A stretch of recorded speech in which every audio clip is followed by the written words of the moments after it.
over the world. So we really are richly endowed in gas. The problem is that the producers of gas are not in a hurry to produce gas, simply because they make a lot more money with a lot less effort from oil. So you have to incentivize them somehow. And that's why government policy is now being aligned to incentivize gas producers to produce more gas. Mm-hmm. And do you think that continuity is in the energy sector, that continuity is one of the most important aspects in making sure starting a project and making sure it's finished? Do you think that's one of the most important factors? Oh, definitely. Wherever you are and whatever you do, without that continuity, disruption becomes the order of the day. Technological anarchy, as it were, and sometimes political anarchy sets in. And that's why continuity is very critical. We don't want a situation where there are policy reversals or policy somersaults and causing there to be going back to the drawing board and things like that. That's why we want a robust, formidable policy, especially with regards to renewable energy.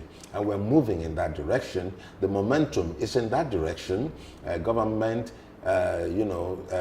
sympathy for renewable is growing. And the populace is beginning to see that this is the way to really solve many of our problems. So continuity is so critical, because you don't want a situation where if there is a change and everybody begins to go back to the drawing board and another change occurs and everybody, so you never take off. What we are doing is to take off, and we are now on a trajectory, and we expect and hope that we'll continue on that trajectory. Okay. Johan, des questions? C'est bon, je pense que c'est bon. Is there anything else you wanted to say about renewable energy in Nigeria, something I'm forgetting to ask you? Well, I would just say that I'm quite impressed that you are doing work on renewable energy. The information is so critical. As people say, information is power.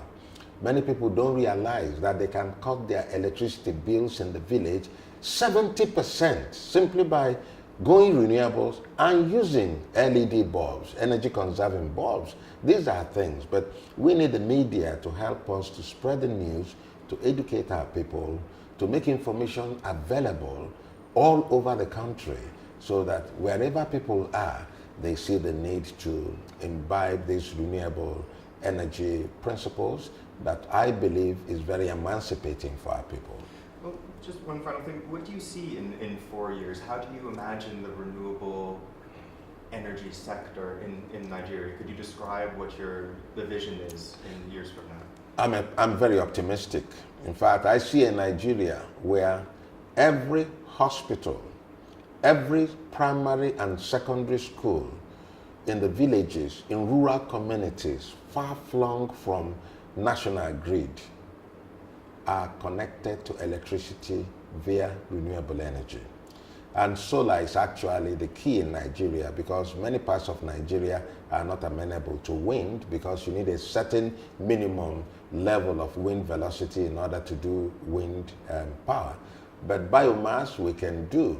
So I see that. I see communities lighted up by renewable energy all over the country. In fact, I see thousands of communities that never even had any hope of electricity being connected to electricity using off-grid solar technology. That's the Nigeria I see in the next 4 years. And how could this be done through policy and initiatives? How can this be? Well, the policy is made to incentivize investors, because it can actually create an incredible number of jobs. When young people, male, female, or wherever they are, or internationals, because of sizes of communities, take up communities, light them up, and know that they can collect tariffs from them.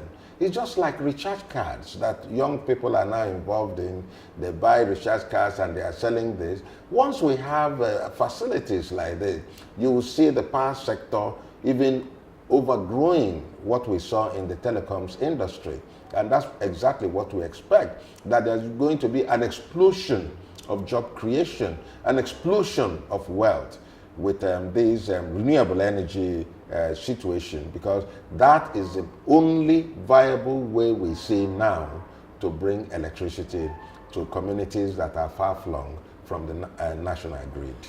From the private sector, through incentivized policy in the private sector, not in the public sector. You think? No, the public sector is divesting from power generation, and whatever the public sector does, very often citizens regard it as a social welfare, and you cannot, do the government doesn't even have the resources to take electricity to everybody. So that is the reason the private sector has been invited to take over with regard to generation. And we see renewable as what the private sector can key into. There is a lot of wealth in renewable energy. And for now, even if you want to connect to the grid using renewable, the highest tariffs are for solar right now in Nigeria. So the policy encourages and incentivizes people to do renewable energy. That's perfect. Thank you very much. You're most welcome. Thank you so much. Yeah, my pleasure.